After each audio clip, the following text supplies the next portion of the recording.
I'm really goal orientated. And so if you give me a task, then that's it. That's what, I really get my teeth into. That's what I want to achieve. So mountaineering is great for me in that sense because there's a series of goals. Could you tell me more about the physical challenges, how you prepare yourself for that and how you overcome those physical challenges when you're climbing? The physical challenges that you face in the mountains depend very much on where you are. So, for example, I've climbed in the Himalayas, the Andes, and Alaska. And in Alaska, the main challenges are associated with the extreme cold up there.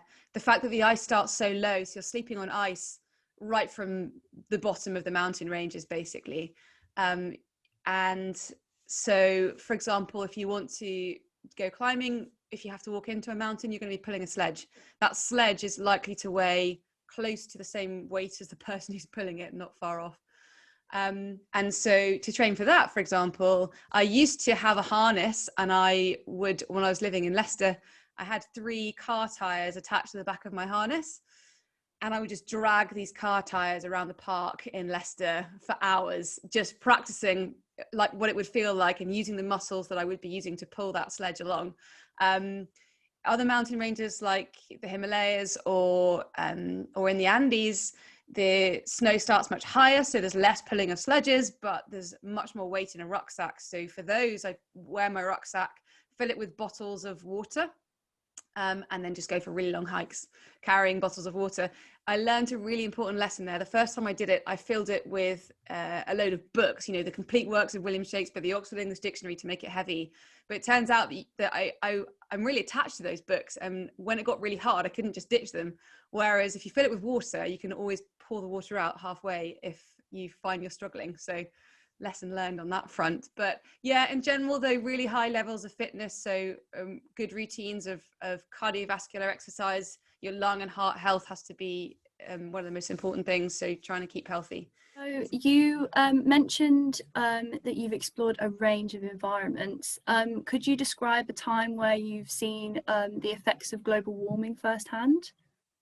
Yeah, certainly. So in the Andes, we tend to go back to the same regions multiple times and use the same access routes. And over maybe 10 years, more 15 years of going back to that same region and taking similar photographs, we can physically see in the images the glaciers retreating up towards the tops of the mountains. In fact, a mountain that we climbed the 3rd highest waterfall in Chile a few years ago to gain access to a really remote, brutal technical mountain.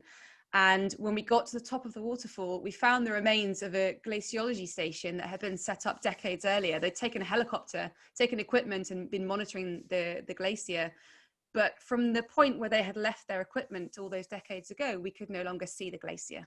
It had disappeared out of sight up the mountain. And so those kind of things really leave the sort of haunting feeling of something lost. What keeps you motivated? I'm really goal orientated. And so if you give me a task, then that's it. That's what, I really get my teeth into. That's what I want to achieve. So mountaineering is great for me in that sense, because there's a series of goals. If I'm climbing multiple mountains in one expedition, there's a series of goals that run one after the other. And so it's easy to have a focus on the summit. That's actually a dangerous thing, to be too focused on the summit, though, because it means that you're less likely to turn back in a situation where you need to. So you have to be slightly careful with that. But actually, in terms of motivation, I really don't struggle too much with that because I'm really internally motivated. So you find, I think, that people tend to be internally or externally motivated, and that really affects their reasons for their own behaviors. So, for example, you might go and climb a particularly famous mountain that everyone's heard of, and that's great if you're externally motivated because people have heard of it and you sort of generate enthusiasm from people.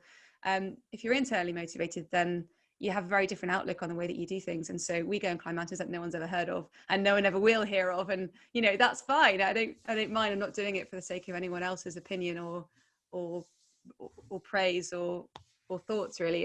It's all about kind of goals that we set ourselves. So the other thing is that we have lists of mountains that we're trying to climb that meet various criteria that we've set just for the fun of it. And so as you head towards the end of a particularly challenging list, for example, I've done 11 of the 12 highest mountains in the Mendoza region of South America. Only one person's ever done all 12, and I've done 11. So, you know, when you get towards the end of a list like that, you're kind of thinking, although the list is meaningless, it's just a list that we made up, but just the thought of maybe being able to climb all the 6,000 meter mountains in that region is really motivating to keep going. How did it feel to when you won the BBC Two show Astronauts? Do you have what it takes? I would say that my most overriding feeling when they announced my name was complete shock, because I was completely convinced, and if anyone's seen the clip, they'll see it on my face, I was completely convinced that I was not going to win.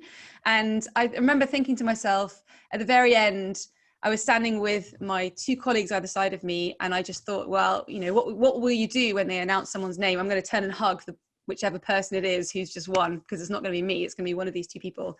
And I just remember thinking, you know, that's going to be kind of my response, and it's going to be lovely. And, you know, I didn't know which of them it was going to be, because they both had amazing qualities, but I was just sure it wasn't me. So when my name was read out, I didn't even really know how to react. I think there's kind of a moment where I'm just standing there a little bit in shock before I actually react and start smiling, because, and also just a really overwhelming feeling as well, because it had been such a long process. There had been 44 tests that we did over 6 weeks, and it was so grueling and so draining that to finally be at the end of it was really sort of overwhelming feeling.